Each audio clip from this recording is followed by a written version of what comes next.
Anganwadi sisters మరియు తెలంగాణలోని anganwadi teacher ఆయా పోస్టుల కోసం దరఖాస్తు చేసుకోవాలని ఎదురు చూసే ప్రతి ఒక్కరికి కూడా నమస్కారం. ఈరోజు అంగన్వాడీ అప్డేట్స్ కోసం మన ఛానల్ని సబ్స్క్రైబ్ చేసుకోండి. వీడియోస్ అయితే లైక్ చేస్తుండండి. మీకు మరిన్ని అప్డేట్స్ అందిస్తాను. ఇక వివరాలకు వెళ్తే త్వరలో తెలంగాణలో 14,000 అంగన్వాడీ టీచర్ ఆయా పోస్టులు భర్తీకైతే తెలంగాణ ప్రభుత్వం ప్రయత్నాలు అయితే చేస్తుంది.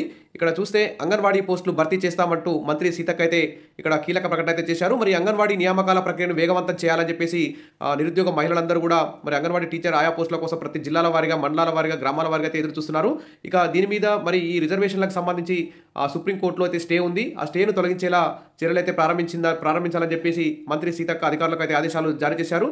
ఇక ఇందులో భాగంగానే మరి న్యాయశాఖ సెక్రటరీ మరియు పిఆర్సీ చైర్మన్తో కూడా ఐసీడీఎస్ మంత్రి సీతక్క అయితే సమావేశమయ్యారు. ఇక అంగన్వాడీ పోస్టుల భర్తీ వేగవంతం, సుప్రీంకోర్టు స్టే తొలగింపుపై ప్రభుత్వం దృష్టి, 10 రోజుల్లో నియామకాల ప్రక్రియకు మార్గం సుగమం అంటే ఇక్కడ న్యూస్ అయితే చూస్తున్నాం. త్వరలో రాష్ట్రంలో ఉన్న 14,000 నుంచి 15,000 వరకు ఉన్న అంగన్వాడీ టీచర్ ఆయా పోస్టుల భర్తీకి ప్రభుత్వం స్పీడప్ అయితే చేసింది. నియామకాలకు ప్రధాన ఆటంకంగా ఉన్న సుప్రీంకోర్టు స్టేను తొలగించేందుకు, వెకేట్ చేయించేందుకు తగిన చర్యలు తక్షణమే చేపట్టాలని మహిళా శిశు సంక్షేమ శాఖ మంత్రి సీతక్క అధికారులకు ఆదేశాలు జారీ చేశారు. ఈ మేరకు సచివాలయంలో మంగళవారం మంత్రి సీతక్క న్యాయశాఖ కార్యదర్శి బి పాపిరెడ్డిని, retired IAS PRC chairman N శివశంకర్తో సమావేశం నిర్వహించారు. అంగన్వాడీల నియామకాల్లో ఎదురవుతున్న న్యాయచిక్కులపై చర్చించి వాటిని అధిగమించే దిశగా వారి సలహాలు, సూచనలు స్వీకరించారు. ఈ సమావేశంలో శాఖ సెక్రటరీ అనితా రామచంద్రన్, డైరెక్టర్ శృతి ఓజా కూడా పాల్గొన్నారు. ఇక త్వరగా చర్యలు చేపట్టాలంటూ మంత్రి సీతక్క అయితే 10 రోజులే టైం ఇచ్చింది. అధికారులకైతే కీలక ఆదేశాలు జారీ చేసింది. ఇక ఈ విధంగా అంగన్వాడీ పోస్టులు భర్తీ చేస్తే అంగన్వాడీ సేవలు బలోపేతం అయ్యే అవకాశం ఉందని చెప్పి మంత్రి అయితే పేర్కొన్నారు. ఇక స్టే కారణంగా ఈ ఆలస్యం అవుతుందని చెప్పేసి ఈ స్టేకి పరిష్కారం తీసుకుంటామని చెప్పేసి ప్రభుత్వం అయితే చెప్తుంది. గతంలో ప్రభుత్వం నోటిఫికేషన్ జారీ చేసినప్పటికీ ఏజెన్సీ ప్రాంతాల్లో టీచర్, హెల్పర్ పోస్టులను ఎస్టీలకు రిజర్వ్ చేయడంతో రిజర్వేషన్లు 50% అయితే దాటిపోయాయి. దీంతో కొందరు అభ్యర్థులు కోర్టును ఆశ్రయించగా సుప్రీంకోర్టు స్టే విధించింది. దీనిపై చర్చించిన మంత్రి స్టేను వెకేట్ చేయించేందుకు తగిన చర్యలు తీసుకోవాలని లా సెక్రటరీ పాపిరెడ్డికి సూచించారు. అధికారులు ఇప్పటికే కర్ణాటక, ఆంధ్రప్రదేశ్, ఛత్తీస్గఢ్ రాష్ట్రాల్లో పర్యటించి నివేదిక సమర్పించారు. ఆ రాష్ట్రాల్లో అంగన్వాడీ పోస్టులు ప్రభుత్వ సర్వీస్ కిందకు రాకపోవడం వల్ల 50% రిజర్వేషన్ పరిమితి వర్తించదని, ఏపీలో కూడా ఏజెన్సీ ప్రాంతాల్లో పోస్టులు ఎస్టీలకే రిజర్వ్ చేసినట్లు అధికారులు మంత్రి దృష్టికి అయితే తీసుకొచ్చారు.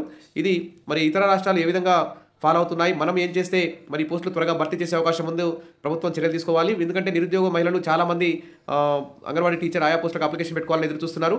అదేవిధంగా ఉన్న టీచర్లు ఆయాలు కూడా ఇతర అంగన్వాడీ కేంద్రాల ఇన్ఛార్జి బాధ్యతలతో, పనిఒత్తిడితో సతమతమవుతున్నారు. కాబట్టి వెంటనే అంగన్వాడీ టీచర్ ఆయా పోస్టుల భర్తీని స్పీడప్ చేయాలి. మరి అంగన్వాడీ ప్రస్తుతం ఆయాలుగా పనిచేస్తున్న వారికి టీచర్లకు సూపర్వైజర్లకు గ్రేడ్ 1 సూపర్వైజర్లుగా, సిడిపిఓలుగా ఈ విధంగా ప్రమోషన్ ఛానల్ని ముందుకు తీసుకుపోవాలి. ఇక ఈ అంగన్వాడీ టీచర్లకు, ఆయాలకి ప్రమోషన్ల విషయంలో కూడా ఏజ్ లిమిట్ని అయితే తీసేయాలి. ఇక సీనియారిటీ ప్రకారం అందరికీ న్యాయబద్ధంగా ప్రమోషన్లు అయితే ఇవ్వాలి. ఇక అంగన్వాడీ టీచర్ల, ఆయాలకు కూడా కనీస వేతనం అమలు చేసే విధంగా ప్రభుత్వం చర్యలు తీసుకోవాలి. అంగన్వాడీ కేంద్రాలకు ఆధునిక సౌకర్యాలు, బడ్జెట్లో నిధులు కేటాయించడం ద్వారా అంగన్వాడీల అభివృద్ధికి ప్రభుత్వం చర్యలు తీసుకోవాలి. అప్పుడే మరి ఇక్కడ రూరల్ ఏరియాస్లో ఉన్నటువంటి చిన్నారులకు, గర్భిణీలు, బాలింతలకు మంచి ప్రీ స్కూల్, మంచి న్యూట్రిషన్ అందే అవకాశం ఉంది. ఏది ఏమైనా ఐసీడీఎస్ మహిళా శిశు సంక్షేమ శాఖ మంత్రి సీతక్క గారు అయితే అంగన్వాడీ పోస్టుల భర్తీ కోసం ఇక్కడ ఈ విధంగా సమీక్ష నిర్వహించడం, ఖచ్చితంగా 10-15 రోజులకు ఒకసారి అంగన్వాడీల మీద సమీక్ష నిర్వహిస్తున్నారు. ఇది ఒక గుడ్ న్యూస్. మరి ఇందులో భాగంగానే అంగన్వాడీ టీచర్ల, ఆయా సమస్యల పట్ల కూడా మంత్రి గారు దృష్టి సారిస్తారని చెప్పి ఆశిద్దాం. Wish all the best. మరిన్ని అప్డేట్స్ కోసం మన ఛానల్ని సబ్స్క్రైబ్ చేసుకోండి. వీడియోస్ అయితే చాలామంది చూస్తున్నారు, లైక్ చేయలేదు, ఖచ్చితంగా లైక్ చేయండి.